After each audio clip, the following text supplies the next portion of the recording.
श्री सद्गुरु महाराज की जय। क्रांतिकारी संत गुरु गोविंद सिंह जी सिख पंथ के जन्मदाता हमारे 10वें गुरु गुरु गोविंद सिंह जी हैं। यह पहले ऐसे अवतार हैं जिन्होंने अपने पूर्व जन्म के बारे में भी लिखा है।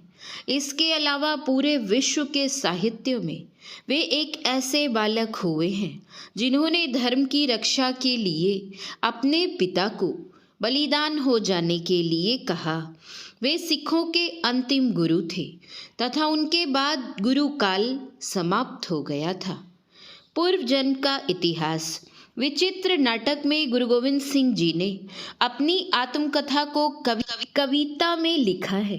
अपने पूर्व जन्म के बारे में वे लिखते हैं कि हिमालय पर्वत की गोद में जहाँ पर बर्फ की 7 चोटियाँ शोभायमान हैं, वहाँ पर उन्होंने बहुत समय तक तपस्या की थी। वहाँ वे प्रभु के चरणों में लीन होकर उनकी परम ज्योति में समा गए थे। प्रभु मिलाप की स्थिति इतनी आनंदमयी थी कि उन्हें ऐसा लगता था जैसे उनकी सभी इच्छाएं पूर्ण हो गई हो। विचित्र नाटक के वर्णन के अनुसार सिख लोग उस स्थान का पता लगा चुके हैं। उस स्थान को हेमकुंड कहते हैं। आजकल वहाँ एक सुंदर गुरुद्वारा बना हुआ है। गुरुद्वारे के पास ही एक शांत सरोवर है जिसका जल शीतल व निर्मल है। लाखों यात्री वहाँ दर्शनों के लिए जाते हैं तथा उस पवित्र सरोवर में स्नान करके अपने जीवन को सफल बनाते हैं। कहा जाता है कि इस सरोवर में यदि थककर चूर हुआ व्यक्ति केवल एक डुबकी लगा ले तो उसकी सारी थकावट दूर हो जाती है। हेमकुंड का वातावरण बहुत ही शांत और रमणीक है। यहाँ पर उगने वाले फूलों की सुगंध शरीर में एक विशेष प्रकार की ताजगी उत्पन्न करती है। इस धरती पर कुशा घास भी पैदा होती है जिस पर चलने में एक अलग ही प्रकार का आनंद आता है। बताया जाता है कि यहाँ पेड़ों के पत्ते सूख जाने पर पीले नहीं पड़ते बल्कि लाल हो जाते हैं। पिछले जन्म में गुरु साहब हेमकुंड पर प्रभु की समाधि में लीन थे। उस समय भारत में प्रजा पर बहुत जुल्म हो रहे थे। मुसलमान शासक अल्लाह की इबादत करने की बजाय हिंदुओं व सिखों पर कहर ढा रहे थे, उन्हें लूट रहे थे, अपमानित कर रहे थे तथा उनका कत्ल कर रहे थे। उस समय कोई भी हिंदू या सिख सुरक्षित नहीं था। बादशाह औरंगजेब जबरदस्ती हिंदुओं व सिखों को मुसलमान बनाने का प्रयत्न कर रहा था। शायद अकाल पुरुष से भी मुगल शासकों के ऐसे कठोर अत्याचार सहन नहीं हुए। शायद उन्होंने ही किसी ऐसे महापुरुष को संसार में भेजने का विचार किया जो जुल्म का नाश कर सके और धर्म की रक्षा करके लोगों का ध्यान परमात्मा की ओर लगाए। शायद अकाल पुरुष ने ही तपस्वी गुरु महाराज को भारत में जन्म लेने का आदेश दिया। गुरु गोविंद सिंह जी का जन्म 22 दिसंबर सन 1666 को बिहार की राजधानी पटना में हुआ। ये 9वीं पातशाही श्री गुरु तेग बहादुर जी के पुत्र थे। इनकी माता जी का नाम माता गुजरी था। जिस समय इनका जन्म हुआ गुरु तेग बहादुर जी असम की ओर यात्रा कर रहे थे। इनके जन्म पर इनके घर परिवार वालों ने बहुत खुशियां मनाई। इनकी दादी माता नानकी जी ने खुले हाथों से गरीबों को दान दिया। जगह जगह लंगर चलाए गए तथा घी के दिए जलाए गए। बचपन में भी सभी इन्हें बाला प्रीतम कहते थे। गुरु साहब के मामा कृपाल चंद जी ने उन्हें देखकर हमेशा परमात्मा को याद करते थे तथा कहते थे, हे गोविंद, आपने ही हमारे घर में अवतार लिया है। उनके बार बार गोविंद कहने से बाला प्रीतम का नाम गोविंद राय पड़ गया। गुरु साहब के कुछ ही दिन शांतिपूर्वक गुजरे। एक दिन गुरु साहब जब धनुष की कमान खींचने लगे तो उनके घाव फिर फट गए। उन्हें अपना अंत समय निकट आता प्रतीत हुआ। उन्होंने सारी सिख संगत को निकट बुलाया और कहा, मेरे मरने के साथ ही गुरु काल समाप्त हो जाएगा। भविष्य में संपूर्ण खालसा ही गुरु होगा। ग्रंथ साहब को ही अपना गुरु मानना, इसमें दिया हुआ परमात्मा शब्द ही भविष्य में आध्यात्मिक गुरु का कार्य करेगा। उसके बाद गुरु साहब ने गुरु ग्रंथ साहिब के आगे 5 बताशे तथा एक नारियल रखकर माथा टेका तथा पुनः संगत से कहा, आज से ग्रंथ साहब को गुरु ग्रंथ साहब कहना। जो प्रभु को प्राप्त करना चाहेगा वह गुरु ग्रंथ साहिब में दिए हुए शब्द के अभ्यास से प्राप्त कर लेगा तथा भवसागर से पार हो जाएगा। जो गुरु ग्रंथ साहब के दर्शन करेगा उसे गुरु साहबान के भरपूर दर्शन होंगे। गुरु गोविंद सिंह जी के साथ ही सिख इतिहास का गुरु काल समाप्त हो गया।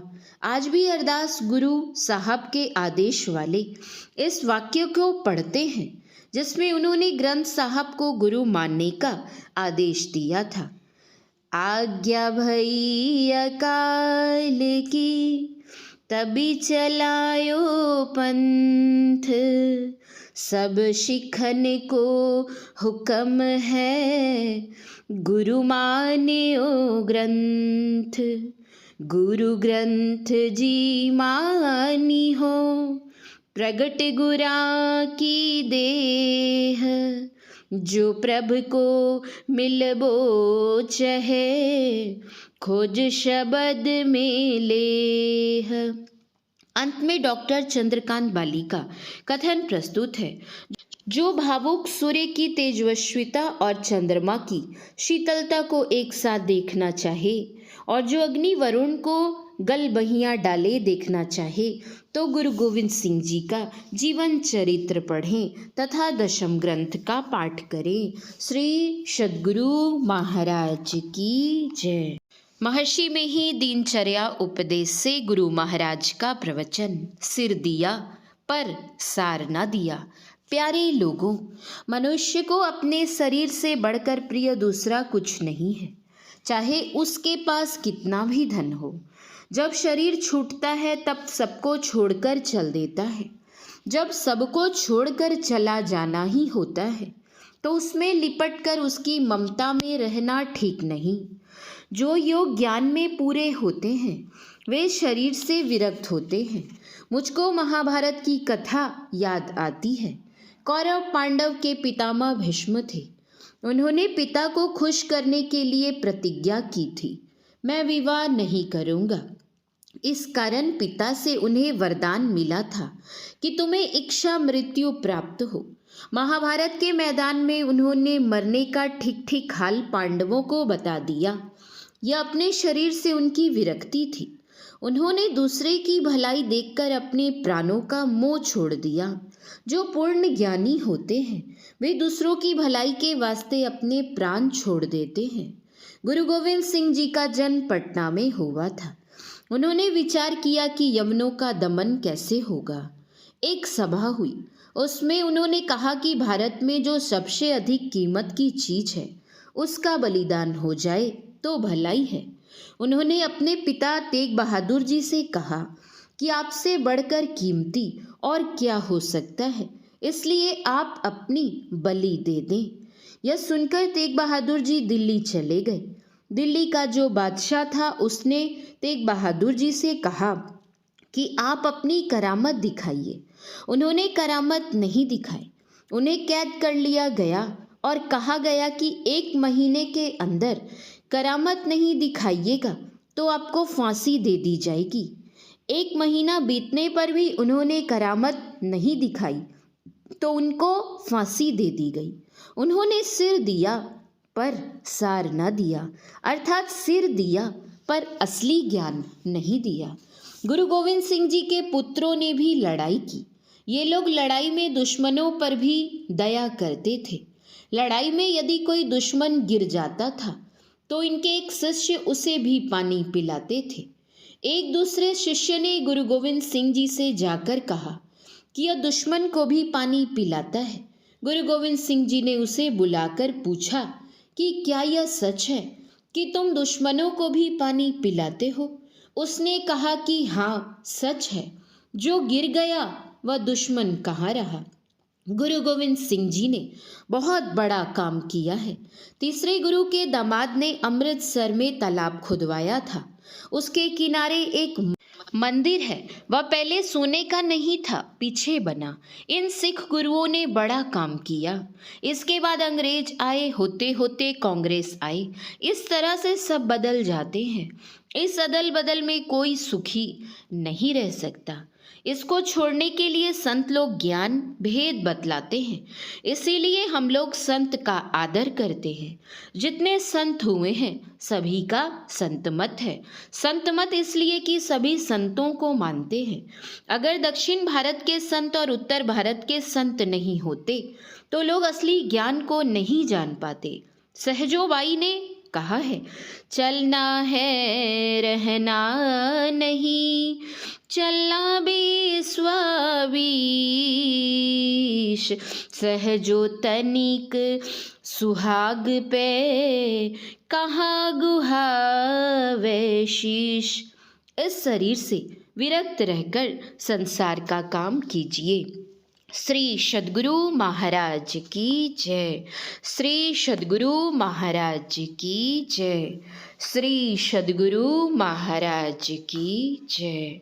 जय गुरु महाराज, जय गुरु महाराज, जय गुरु महाराज, जय गुरु महाराज, जय गुरु महाराज।